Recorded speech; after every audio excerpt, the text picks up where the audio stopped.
For reasons yet to be determined, the bodies of the recently deceased are returning to life and attacking the living. The scope of this epidemic is now reaching global proportions. Yes, in that the circulatory, respiratory, and other vital functions have terminated, these subjects are technically deceased. The infection is spread through direct fluidic contact. It must enter through the bloodstream through an open wound. Infection duration depends on the size of the wound and its proximity to a major blood vessel. Reanimation will occur no later than 1 to 5 minutes after the victim's primary life functions have expired. Once reanimation has occurred, the subject will respond with immediate homicidal aggression. The quicker people can get off the streets and into their homes, the quicker the appropriate federal and state agencies can reach these troubled areas.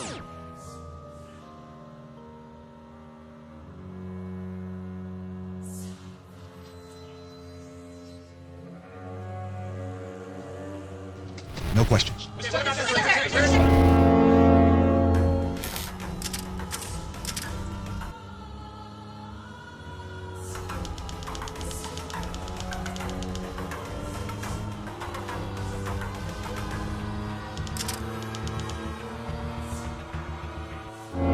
Better safe than sorry. That's what the Centers for Disease Control has to say about being prepared for a zombie apocalypse. Yes? Really, we're serious. It's a quirky blog, Josie, posted by the CDC this week. It's captivated other bloggers and tweeters who think there may be more to the recent tongue-in-cheek campaign than meets the eye. It started with a simple blog post on the Centers for Disease Control and Prevention website filed under Public Health Matters. The title, Preparedness 101, Zombie Apocalypse. Yes, here was the same government agency that issues guidance on serious topics like bioterrorism and salmonella, offering tips on preparing for a zombie attack. The zombie as in the dead people coming alive? Exactly. No, I'm not prepared for that. The plan was to pick up some buzz on Facebook and Twitter, which, looking at the trending topics, it has. Drugs known as bath salts being blamed for a gruesome scene in Miami. This is a naked man. He was shot dead on Saturday by police because he was gnawing off another man's face. This cannibalistic attack was later confirmed as not as a result of bath salts consumption. Although the attacker had a history of cannabis use, there is nothing to suggest that the attack was provoked by a hallucinogenic substance. The question is, was he under the influence of any other chemical or biological condition? An unauthorized biological weapons test? A guinea pig? We cannot be 100% sure. Dr. Stubb, have you ever heard of anything like this? Absolutely. There are many reactions that your brain can have when you're putting in a substance such as this. These are very cocaine-like substances that will have a very aggressive reaction within your brain, and the behavior that comes out of that could be anything from aggression to ripping off basically someone's face. Severe reactions, and they're not able to be tested, these drugs. So we're putting in substances into our face, into our bodies, that we don't know what is going to happen when we do that. The zombie apocalypse. This isn't some really bad B-movie. It's an actual scene from the 2012 Counterterrorism Summit attended by law enforcement officials around the country. Summit tickets, $1,000 a pop, paid for with your tax dollars. The zombies look scary, but organizers say the skit was solely to add levity to an otherwise serious meeting on protecting the homeland. In 2014, journalists broke news of ConOp 8888, U.S. Strategic Command's allegedly for training purposes only plan in case of a zombie attack. Among other things, it envisions an attack by zombie chickens, and then worrisomely concludes that Stratcom can't hold out for 30 days. Zombie alert. And the city of Lake Worth, it owns it. They issued that alert as part of a power outage notification. Look at the number written within the red text. 7,380. Do you think the people responsible are giving you a hint? Some people in Lake Worth prepared for a zombie invasion. Maybe hide, maybe I'll roll the tree. That's right, some Lake Worth residents finding this zombie alert issued while checking their power outages from the weekend storms. Power outage and zombie alert for residents of Lake Worth and Terminus. But to be fair, they were warned. We are always prepared for all kinds of eventualities, and we test our emergency management planning. Well, most people we think realize this wasn't real. I hope not. We have seen other examples where a false alarm could turn out to have serious consequences, like back in February when the National Weather Service accidentally sent out this alert about a tsunami, or in Hawaii when residents there thought there was a ballistic missile threat. So at the very least, our cybersecurity expert says this zombie mix-up is a good opportunity to check the system. It's kind of a good dry run because nothing wakes people up like a mistake.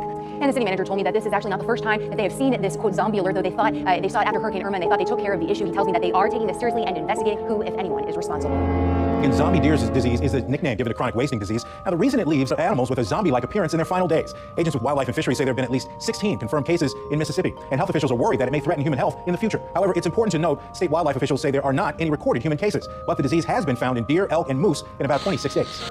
It actually eats holes in the animal brain, and that's why this term zombie came up in Minnesota, because the deer, they lose all fear of humans, they're lethargic, they salivate. The CDC says some studies suggest the disease poses a risk to non-human primates like monkeys that eat the deer meat. That's what's raising concerns that it could be a risk to people. The World Health Organization says it's important to keep the disease from getting into the human food chain. A chronic wasting disease is fatal to animals. There are no treatments or vaccines.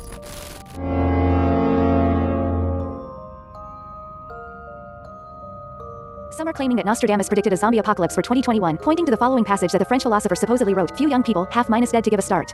Dead through spite, he will cause the others to shine, and in an exalted place some great evils to occur. Sad concepts will come to harm each one, temporal dignified, the mass to succeed." It's not even completely clear whether Nostradamus, otherwise known as Michel de Nostradam, actually wrote that passage. The government is trying to prepare us for this, a zombie apocalypse. CDC says, well, that's not likely to happen, but just in case, the agency wants you to be prepared. They have a new ad campaign telling you to get ready for the emergency. It includes this poster advising you to get a kit, make a plan, and be prepared. CDC experts say you should prepare for zombies just like you would prepare for any real-life emergency. The CDC's says they would handle a zombie invasion like they do any other pandemic, tracking cases, doing testing and all that sort of thing. They do have more information if you're worried about a zombie apocalypse on their website, cdc.gov. So the Centers for Disease Control and Prevention is making sure that people are ready for anything, just even a zombie apocalypse. Why not? It's always better to be prepared just in case it happens.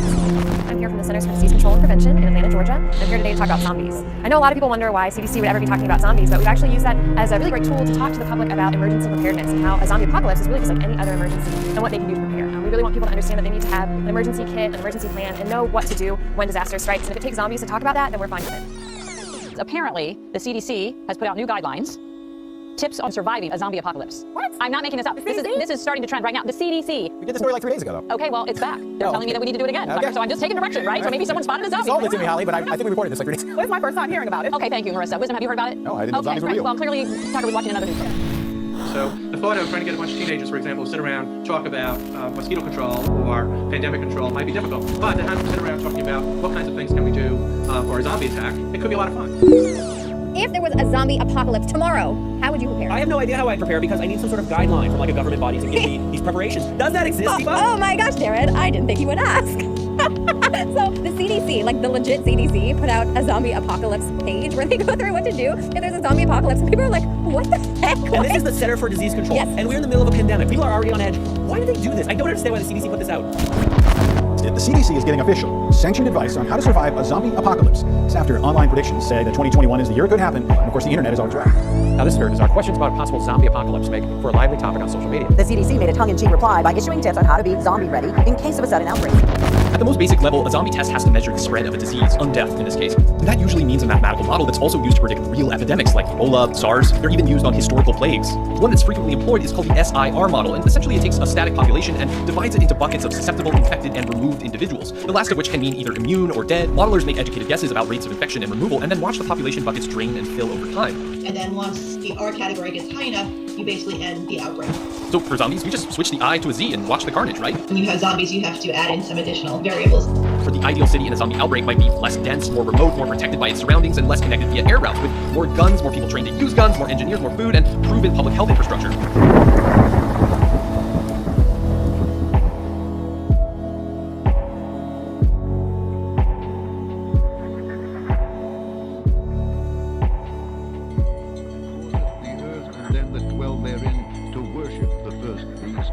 Deadly wound was healed, and he doeth great wonders, so that he maketh fire come down from heaven on the earth in the sight of men, and deceiveth them that dwell on the earth by the means of those miracles which he had power to do in the sight of the beast, saying to them that dwell on the earth that they should make an image to the beast which had the wound by a sword and did live.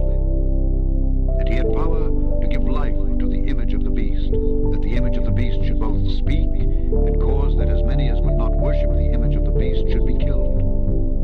And he caused all, both small and great, rich and poor, free and bond, to receive a mark in their right hand or in their foreheads, and that no man might buy or sell save he that had the mark or the name of the beast or the number of his name. Here is wisdom. Let him that hath understanding count the number of the beast, for it is the number of a man, and his number is 666.